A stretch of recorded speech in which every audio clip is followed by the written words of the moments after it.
Hey, what's going on, everybody? My name is Ethan Stewart, and this is Unfunny about comedy. This is a newfangled thing for me. This is about to be my second video in the same night, but why not? My first, uh, my first episode was about Richard Pryor. This one's going to be about Bill Hicks, and if you listen to the first episode, that you know that I talked about comedy as an art form being not only about laughter but being about truth, and being about making people think. The beauty of comedy, the thing I love most about comedy, excuse me, that's the alcohol, baby. Oh well, that's how this was spawned, right? Through my love for comedy and sitting around during the coronavirus and drinking more beers than I usually do. Anyway, the beauty of comedy is that it has so many layers to it. You laugh, you think. There's observational comedy where, people talk about their experiences. Then there's just one-liners, and everything in between. And one of what I think the greatest concepts and ideas of stand-up comedy live is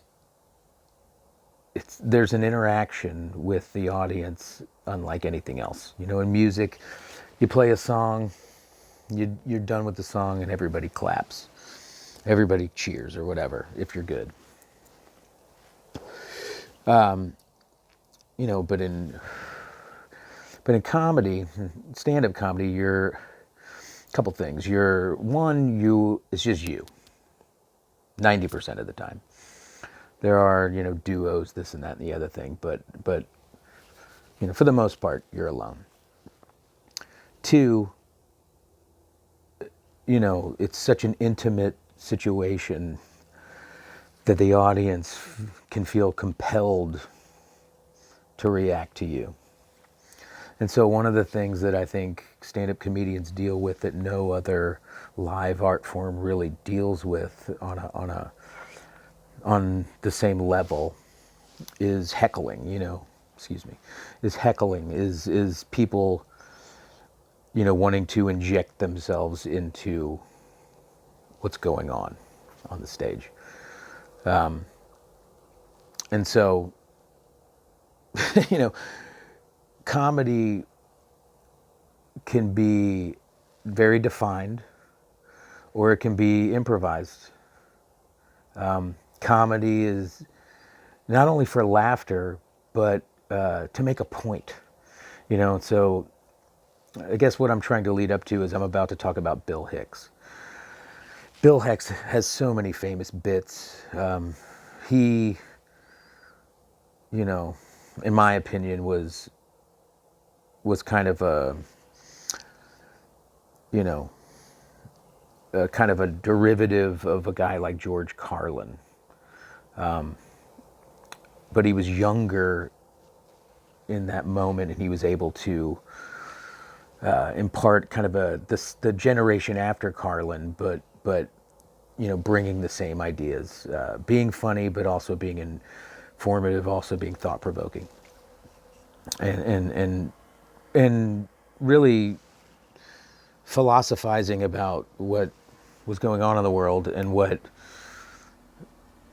what's really just happening, because there's what we perceive and there's what we accept, but then there's a level of reality behind it, and people don't want to talk about the truth. We're raised to believe that honesty is the best policy, but everywhere you look around you, you're being taught to lie. George Carlin even said it. Everybody wants the truth, or everybody appreciates honesty until you tell them the truth, and then you're an asshole. And Bill Hicks defined that, he was unrelenting in his honesty while trying to make you laugh. He wanted to make you laugh and put a mirror in your face, and go, see, you're laughing at yourself. You're laughing at your own ridiculous situation. You're laughing at what you accept on a daily basis. And he just shed a lot of light on how ridiculous things were. But he also was one of the greatest at shutting down hecklers and transcending from comedy to just brutal reality. And that's what this clip, talks about. This is a show in Chicago.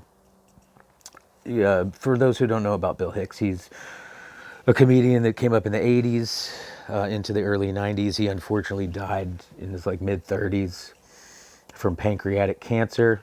A lot of people think it was lung cancer because he smoked, but it wasn't. And a lot of what his bits talk about, how, the demons always seem to live forever on this earth, while the great people who had good intentions died young, is very apropos of who he was and who he is to me. But this is him shutting down a heckler, and just in such a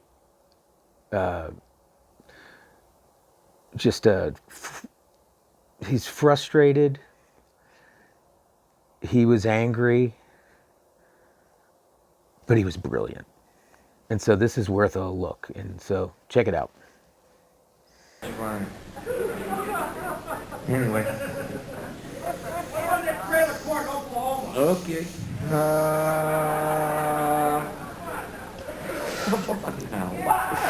Play a fucking jukebox? Stick a quarter in his butt. Push A12. Oh, yeah, I had a girlfriend and she left me, and a lot of funny things happened. I love how he mocks his own art form right here. Boy, it's so real, isn't it? It's all so fucking real. Yeah, buddy. Thank you, man. Be my little echo.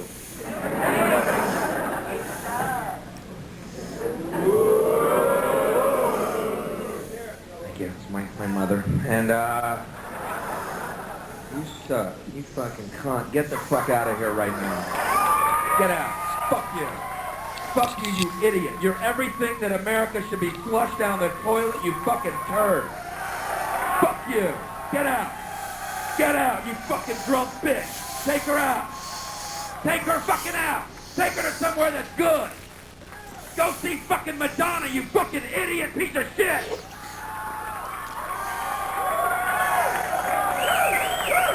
You suck, buddy. You suck. I can yell at the comedian because I'm a drunk cunt. That gives me carte blanche. I got a cunt and I'm drunk. I can do anything I want.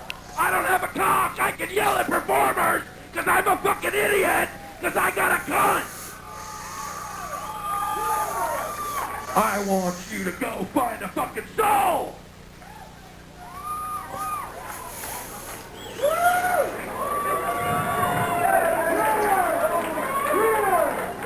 Sorry y'all had to see that.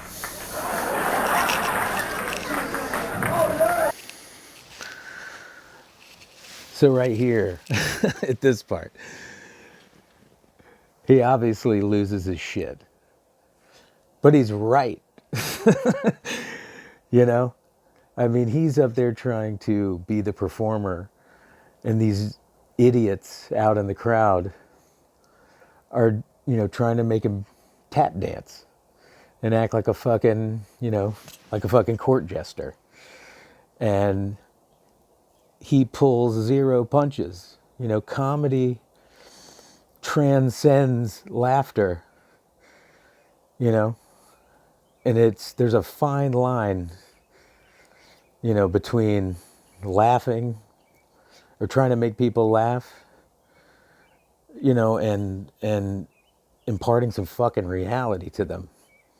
And this guy did it on the highest level. And he was absolutely fucking right. And, you know, he'd get canceled today in 2020 because he's calling a woman a cunt.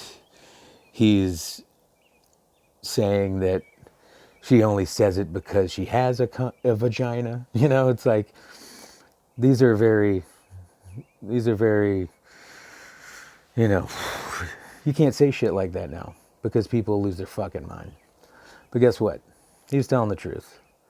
And she sucked and she needed to hear it. And what I love the most is right after he fucking goes off on her, he makes the fucking crowd laugh. Let's keep going.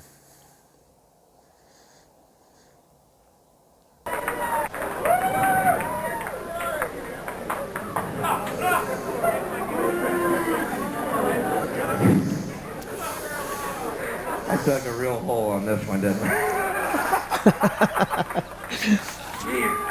Gee, Bill. You know, this isn't material you're working on for your next Arsenio spot.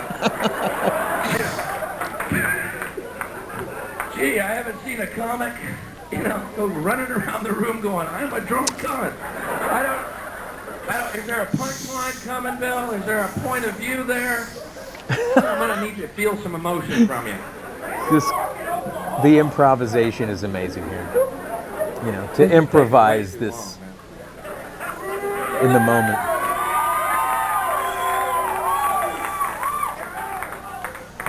I don't care if you stay. Just don't yell at me. I don't like to be yelled, you suck at me. I have feelings too, okay? So fuck off.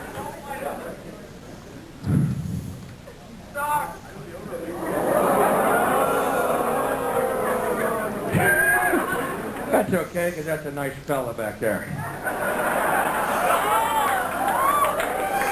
Sober, and he fought it out. Polite, he waited for a pause. I went in the middle of a sentence. There's a pause here. You suck. I thought about it. No, let me show you my graph.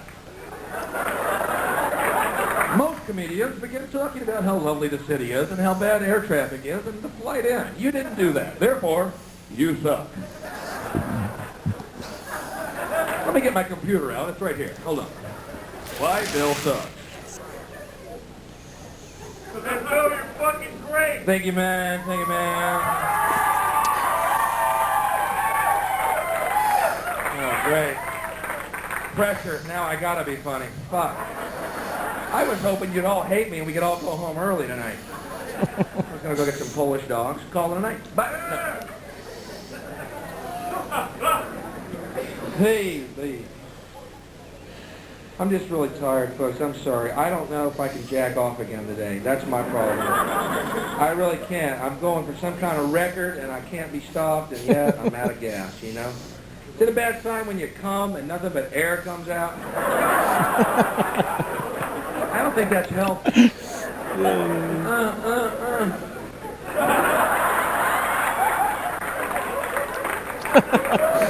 Well, save on tissue. So he's brought it back to his set.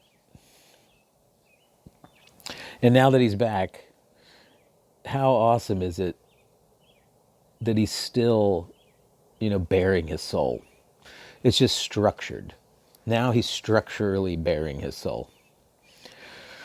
You know, there was a moment there where he just lost his fucking mind because this woman was acting crazy. And now he's in an improvisational area where he's having to work his way back to his set. And he was pretty distraught, so that's why it took a minute, you know, but he did it. And then when he does it, he starts talking about, I can't jerk off anymore today, you know. This is what is so great about comedians. They make you laugh with just such brutal truth. Nobody goes around in the world talking about how they jerk off. Yet these guys go on fucking stage, or gals, for what it's worth, you know, not to hate on the ladies. They'll go out and just say shit like this. it probably seems much more normal or acceptable now. But this is like 1987 or 1988, you know? I mean, this is 30 plus years ago. This shit was, you know, even as something as simple as just masturbation, to be able to bear it in front of an audience and make people laugh is pretty fucking incredible. Let's keep going.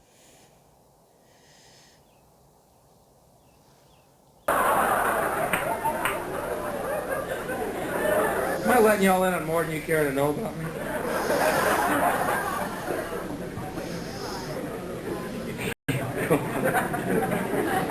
Oh, fuck. I smoke, obviously. If this bothers anyone, I recommend you looking around the world in which we live and, I don't know, shutting your fucking mouth or something. Either that or suffer a facial burn, your choice. Excuse me, sir, do you mind not... Ow!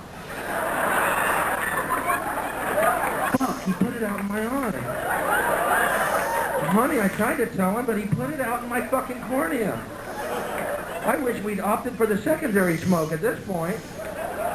This smarts. I tried to be polite. He just spun and put it in my fucking eye. He's really on edge.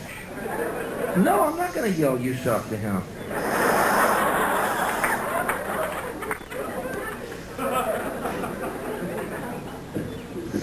Oh, people say stupid things. I was in New York City, guy said to me, hey man, quit smoking to get your sense of smell back. That's exactly what I'm looking for when I'm in New York, is my sense of smell. Is that urine? I think I smell a dead guy. Honey, look at that guy. Covered in urine. Check this out. That's fresh. Someone just peed on this guy. Let's take it. If I'd been smoking, I never would have found it. Boy, now I can enjoy the wonders of New York. Hello there, my fallen friend. How are you today? You having a bad day in the Big Apple? Tell you what, I'm all right. I love New York on your chest. There you go. Try and keep your spirits up.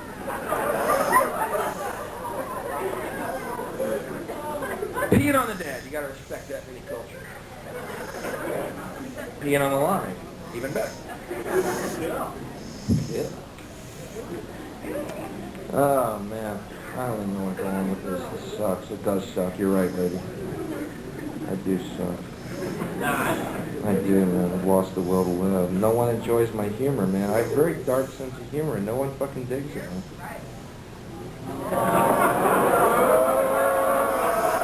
Sir, stick your cock in her mouth and shut her up.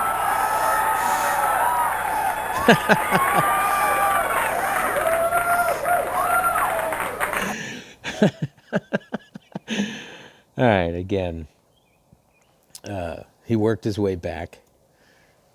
And then he's right. He does have a dark sense of humor. And here's what I think the truth is. I mean, Bill Hicks is not here to tell me if this is true, but I'm inclined to believe it. Even though he's joking about, I do suck. I do suck. She was right. I do suck. He really probably thinks that somewhere deep inside, you know? Because I think any of us that, you know, put ourselves in the spotlight, who have a craft with high optics, there's a part of us that believes we suck.